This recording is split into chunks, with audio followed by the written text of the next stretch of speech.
fight for your family. Pray na ang Diyos ang magbibigay ng tagumpay sa pamilya niyo. Are you with me? Palapakan niya po namin ang Panginoon. Mas malakas yan. Mas malakas po. Don't hide whatever is wrong over the cross. Give the Lord a mighty hand of praise.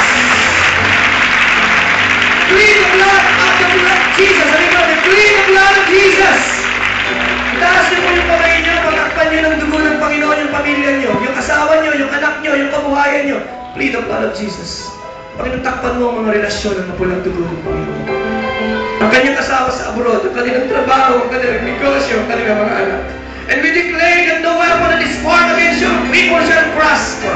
And every tongue that will arise in judgment you shall condemn. For the name of the Lord is a strong tower. The righteous run into it and they are saved. Lord, shield us by the blood. Shield us by the blood. Tumayo po tayong lahat. Tatawagin ko po ang mga tatay. Maski po nasa itaas kayo, ang mga mister, hihilingin ko pong pumunta tayo sa unahan. I will ask you to join me.